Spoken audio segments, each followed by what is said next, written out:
podijelim sa vama jedno razmišljanje na temu atrakcionog marketinga i brendiranja u njemu.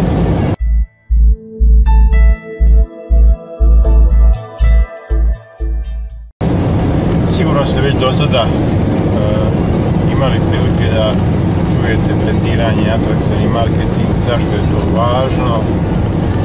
Ja bi sad nekoliko konkretnih savjeta da podijelim s vama. Kako da to brendiranje zaista i napravite, odnosno ajmo da se stavite se u kožu onog vašeg prijatelja ili čovjeka koji je samo pogledao vaš profil na osnovu informacija koje ste davali svojoj ciljanoj publici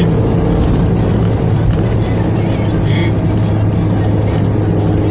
na neki način u svakom slučaju došao do vašeg profila. Ako je on u par minuta na osnovu informacija koje ste sadržali u vašem profilu, na vašoj profilnoj slici, na pozadinskoj slici, na društvenim mrežama, najčešće je to Facebook, da se razumijemo, ali nemojte zaboravljati ni Google Plus zajednicu, i oni su isto jako važni.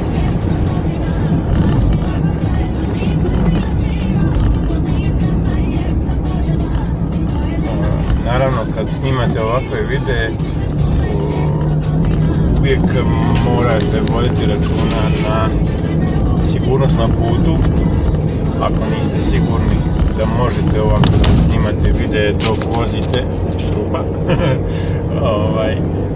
nemojte to raditi. Ja sam danas na jednom dužem putu, pa evo malo sebe testiram i dajem vam savjete, evo sa ovim videom, kako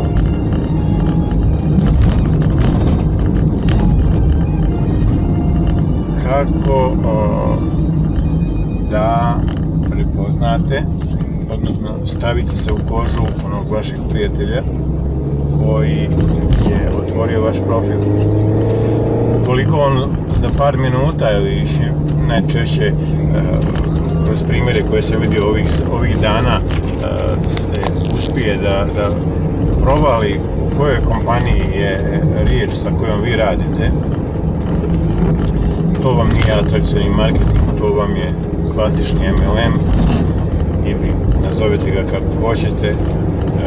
Ako ne želite te stvari da mijenjate u svom pristupu marketingu, izvinite, nemojte onda pratiti ni mene, ni ljude koji na ovakav način rade marketing, jer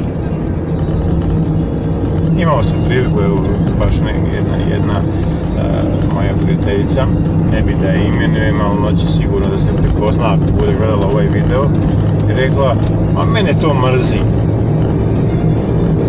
Što ću ja da mijenjam sliku na Facebooku, jeli? Vaš profil je odraz vas i vaše poslovnosti. Ukoliko vi odmah pokažete za koju kompaniju radite, više vi niste bitni. Otići će na Google, izgooglat će tu kompaniju. Zašto vi mu uopšte ne trebate više, je li tako? Šta će naći na Google ako je to bilo koja multilevel marketing kompanija, znači bukvalno bilo koja, naići će na nešto negativno u toj kompaniji. A zašto vam to treba? Ako vaš prijatelj potraži vaše ime i prezime na Google, šta će dobiti? Ako ste vi pozitivna osoba sa uspjesima bilo koje vrste posla, dobit će informacije o vama, ne o kompaniji koju vi predstavljate u MLM.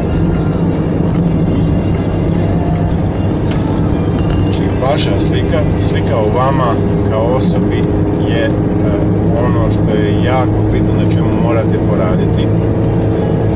Toliko sam htio u ovom videu, ne bi da dužim. Ako vam je ovaj video dao neku korisnu informaciju, svakako ga lajkujte, podijelite sa vašim prijateljima i timom. Ako imate dodatnih pitanja, rado ću ih odgovoriti. Javite se u inbox i e-mail. Dobrodošli.